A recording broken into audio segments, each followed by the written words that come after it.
நேத்தி இந்தியாவுக்கும் சவுத் ஆஃப்ரிக்காவுக்கும் 2வது டெஸ்ட் மேட்சுடைய முதல் இன்னிங்ஸ் ஆனது ஆரம்பிச்சாங்க. ஸோ இந்த மேட்ச் ஆனது நவ்லாண்ட் கிரிக்கெட் கிரவுண்டில் தான் ஆரம்பிச்சது. இந்த மேட்ச்சில் முதல்ல டாஸ் வின் பண்ணது என்னமோ சவுத் ஆஃப்ரிக்கா தான். சவுத் ஆஃப்ரிக்கா டாஸ் வின் பண்ணி முதல்ல அவங்க சூஸ் பண்ணது பேட்டிங். ஸோ பேட்டிங் அவங்க சூஸ் பண்ணி பவுலிங்கிட்ட நம்ம கையில் கொடுத்தாங்க. ஸோ கண்டிப்பாக இன்றைக்கி பேட்டிங் பண்ணி எப்படியாவது ஒரு 300 400 ஹை ஸ்கோரை பதிவு பண்ணும் அப்படிங்கிற நோக்கத்தில் தென்னாப்பிரிக்கா நேற்று கிளம்பினது. அப்படி அவங்க என்னன்னு யோசிக்கலாம். அதுக்கு நம்ம பவுலர் விட்டுறணும் இல்லையா? ஏன்னா முதல் டெஸ்ட் மேட்ச் இந்த தோத்ததுனால இந்தியா கடுமையான வலைப்பயிற்சியில் ஈடுபட்டிருந்தாங்க. வலைப்பயிற்சியில் சிராஜ் அவர்கள்லாம் ரொம்ப சூப்பராகவே ப்ளே பண்ணியிருந்தாரு. பயிற்சியாட்டங்களை நீங்கள் பார்த்துருப்பீங்க. அதற்கேற்ற மாதிரி இன்னைக்கு களமிறங்கின மார்க்ரமும் எல்க்ரமும் கண்டிப்பாக 2 பேருமே நல்ல ஒரு பார்ட்னர்ஷிப் அமைக்கணும் அப்படிங்கிற நோக்கத்தில் களமிறங்கினாங்க. அப்படி களமிறங்கின நம்முடைய மார்க்ரம முகமது சிராஜ் அவர்கள் யாரும் யோசிக்காத வகையில் எடுத்த உடனே 2 ரன்க்கெலாம் அவுட் ஆக்குனாரு. அதுவே தென்னாப்பிரிக்காவுக்கு கொஞ்சம் பயத்தை ஏற்படுத்தினது. திரும்பவும் பந்து வீச ஆரம்பித்த எல்கருடைய பேட்டிங்கை வெறும் 4 ரன்களில் சிராஜ் அவர்கள் விக்கெட் எடுத்தார். அடுத்ததாக வந்த சார்சியை வெறும் 2 ரன்னில் சிராஜ் அவர்கள் விக்கெட் எடுத்தார்.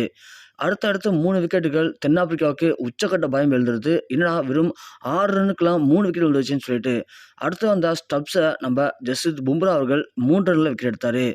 அதற்கு பிறகு வந்த பிடிங்கமை சிராஜ் அவர்கள் யோசிக்கவே இல்லை. ஏன்னா பிடிங்கம் கண்டிப்பாக தென்னாப்பிரிக்கா 100 ரன் அடிக்க வைப்பான்னு நினச்சோம். ஆனால் அப்படியாட பிடிங்கமை வெறும் 12 ரனுக்கெலாம் சிராஜ் அவர்கள் அவுட் ஆகினார்.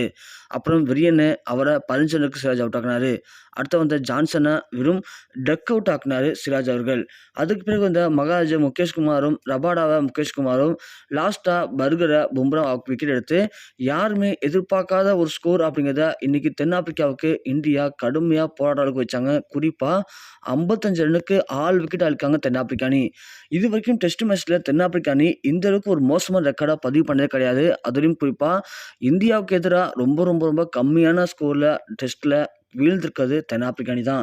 அப்படியாப்பட்ட நல்ல ஒரு பெருமையான இடத்த இன்னைக்கு இந்தியா தக்க வச்சிருக்கு. குறிப்பாக இந்தியா இது வரைக்கும் தென்னாப்பிரிக்கா மண்ணில் போய் டெஸ்ட் மேட்ச்சில் ஜெயிச்சதே கிடையாது. அப்படிங்கிற வரலாற்றில் இந்தியா தென்னாப்பிரிக்கா கிட்ட இந்த அளவுக்கு அடிப்பணியும் அப்படிங்கிறது வரையும் இருந்துச்சு.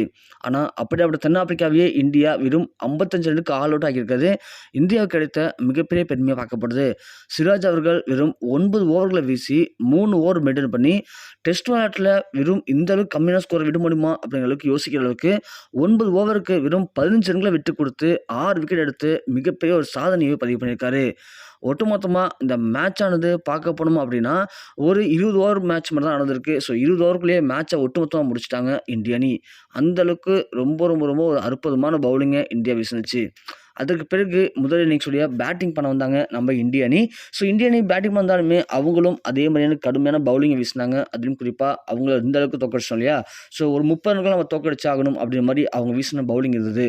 ஆனால் என்னதான் அவங்க பவுலிங் வீசினும் கூட நம்ம ஜெய்ஸ்வால் டக் அவுட் ஆனார் ரபாடா ஓவரில். அடுத்து வந்து ரோஹித் சர்மா சுமன் கில் பார்ட்னர்ஷிப் போட்டு நல்லாவே அடிக்க ஆரம்பிச்சாங்க. கண்டிப்பாக இவங்க பார்ட்னர்ஷிப் நிற்கணும்னு நினச்சோம். ஆனால் அது ரொம்ப நேரம் தாக்கு பிடிக்கவே இல்லை. கரெக்டாக ரோஹித் சர்மா 39 ரன்களுக்குலாம் அவுட் ஆகிட்டாரு. அதுவும் 50 பால்களுக்குலாம். சுமன் கில் 36 ரனுக்கு அவுட் ஆனாரு 55 பாலுக்கு. என்னமோ T20 மேட்ச் விளையாட மாதிரி எல்லாருமே கடுமையாக விளையாண்டாங்க.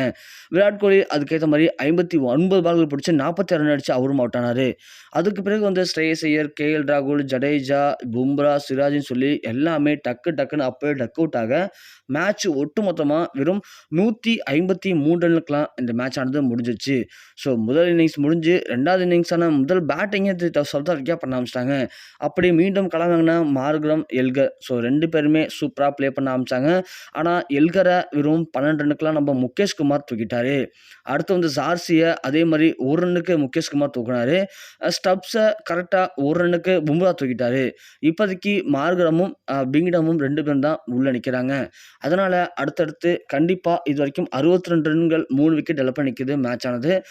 அடுத்து நம்முடைய சிராஜ் ஓவரில் கண்டிப்பாக அதே மாதிரி பேசிக் பவுண்டரிகளை வீசி கடுமையாக தாக்குனார் அப்படின்னா கண்டிப்பாக தென்னாப்பிரிக்கா மீண்டும் ரொம்ப ரொம்ப கம்மியான ஸ்கோரில் வீழ்வதற்கு வாய்ப்பு இருக்குது. இப்போ இருக்க கணக்குப்படி வச்சு பார்த்தோம் அப்படின்னா கண்டிப்பாக இந்தியா ஜெயிக்கிறதுக்கு அதிகமான சாத்தியக்கூறுகள் இருக்குது. இந்த மேட்ச்சில் இந்தியா ஜெயிச்சது அப்படின்னா இந்த டெஸ்ட் மேட்சை அழகாக நம்ம சமம் பண்ணிடலாம். அதனால் இந்தியாவுக்கு மிகப்பெரிய ஒரு ப்ளஸ் பாயிண்டாக அமையும் அப்படிங்கிறது என்னுடைய கருத்துக்கள். இந்த மேட்ச்சில் கண்டிப்பாக இந்தியா டெஸ்ட் மேட்ச் வின் பண்ணி ஒட்டுமொத்த தொடரை சமம் பண்ணுமா? உங்களுடைய கருத்து என்ன அப்படிங்கிறது கீழே மறக்காமல் கமெண்ட் செக்ஷனில் பதிவு பண்ணுங்கள்.